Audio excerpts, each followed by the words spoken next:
हरिओम, ओम नमः शिवाय। दोस्तों, हर घर में छोटा या बड़ा मंदिर तो ज़रूर होता है और हम अपने घर में कुछ ऐसी चीज़ों को गलती से रख देते हैं जिन्हें देखकर हमें लगता है कि ये सुख समृद्धि का प्रतीक है, जबकि वो ही सबसे ज़्यादा मनहूस चीज़ होती है। यानी कि हमारे घर की सुख समृद्धि को छीनने में उसका 100% योगदान होता है।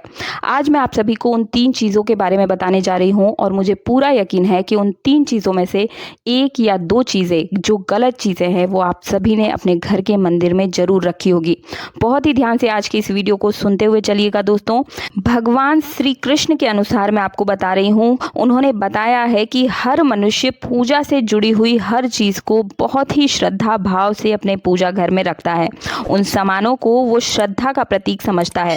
लेकिन शास्त्रों में कुछ चीज़ों का रखना फलदायी होता है, लेकिन वहीं कुछ चीज़ें ऐसी होती है जो अमंगल और अशुभ होती है। इन वस्तुओं से घर में नकारात्मक ऊर्जा बनती है, लड़ाई झगड़ा कलेश नुकसान ही नुकसान होता है।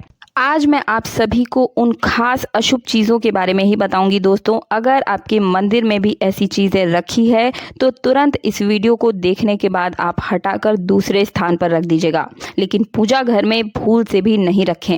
ऐसा इसलिए भी कई लोग करते हैं कि उन्हें लगता है कि ये चीज़ें धार्मिक है, पूजा के महत्व के हिसाब से वे देखते हैं। लेकिन भगवान श्री कृष्ण कहते हैं कि कलयुग में अशुभ चीज़ों को धार्मिक मानकर ही उनकी पूजा करेगा इंसान।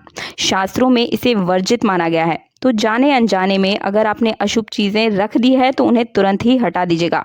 दोस्तों, सबसे पहले तो मैं आपको बता दूं कि दीपक और धूप दान भारत की परंपरा है, मिट्टी से जुड़ी है। इसलिए मंदिर में पारंपरिक मिट्टी का दीपक आप अवश्य रखने चाहिए आपको। यदि आप मिट्टी का दीपक नहीं रख सकते तो धातु का दीपक तो अवश्य ही प्रयोग में लिया कीजिए।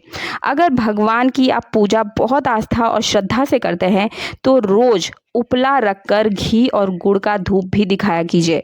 और घर के मंदिर में स्वास्तिक अवश्य होना चाहिए। या तो आप रोली कुमकुम से स्वास्तिक बना लें या मार्केट से खरीद के स्वास्तिक जो आता है चिन्ह, उसे भी लगा सकते हैं, क्योंकि स्वास्तिक शुभ होता है। इसलिए कोई मांगलिक कार्य शुरू करने से पहले स्वास्तिक का चिन्ह जरूर बनाया जाता है। तीसरी चीज है कलश। भगवान श्री कृष्ण कहते हैं कि कलश सुख समृद्धि का प्रतीक है। चौथी चीज है शंख। शंख की उत्पत्ति समुद्र मंथन से 14 रत्नों के साथ हुई थी। इसी कारण शंख मां लक्ष्मी का प्रिय है। शंख की उत्पत्ति से ध्वनि से यानी कि सकारात्मक ऊर्जा का संचार होता है।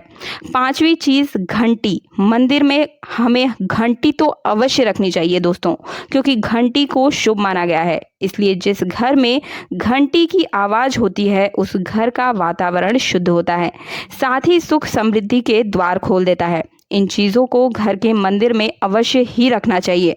अब मैं आपको बताती हूँ कि कौन सी वो चीज़ें हैं जिनको हमें घर के मंदिर में बिल्कुल भी नहीं रखना चाहिए। बहुत ही ध्यान से सुनिएगा दोस्तों। गणेश जी की मूर्ति। जी हाँ दोस्तों, गणेश जी की मूर्ति हमें अपने घर या मंदिर में 1, 3 या 5 यानी कि विषम संख्या में नहीं रखना चाहिए। हमें अपने घर के मंदिर में सिर्फ एक गणेश जी की मूर्ति रखनी चाहिए और जो दूसरी मूर्ति होगी वो घर के मुख्य द्वार पर लगी होनी चाहिए। और गणेश जी का जो मुख होगा वो घर के अंदर की तरफ होगा। आप चाहे तो मुख्य द्वार की दोनों तरफ गणेश जी लगा सकते हैं, लेकिन घर के अंदर मुख करके अवश्य लगाइएगा। दूसरी जो चीज़ है मैं आप सभी को बताना चाहूँगी, बहुत ही ध्यान से सुनिएगा। टूटे हुए चावल अपने मंदिर में बिल्कुल भी न रखें। ध्यान रखें कि पीले चावल का ही प्रयोग करें और चावल खंडित नहीं होने चाहिए। इससे बहुत ज़्यादा शुभ परिणाम आपको देखने को मिलेंगे अगर आप पीले चावलों का प्रयोग करना शुरू करेंगे। तीसरी चीज़ है पूर्वजों की तस्वीर। अगर आप घर के मंदिर में पूर्वजों की तस्वीर रखते हैं तो तुरंत ही उसे हटा दीजिए, क्योंकि वास्तु के अनुसार मंदिर में पूर्वजों की तस्वीर रखना अशुभ माना गया है। इसलिए अशुभ परिणाम प्राप्त ना हो, इसलिए तुरंत ही हटा दीजिए। कई लोग साधु संतों की तस्वीर भी पूजा घर में लगाते हैं, लेकिन ऐसा नहीं करें, ये गलत है। आप चाहे तो उनकी तस्वीर को घर की दीवारों पर लगा सकते हैं।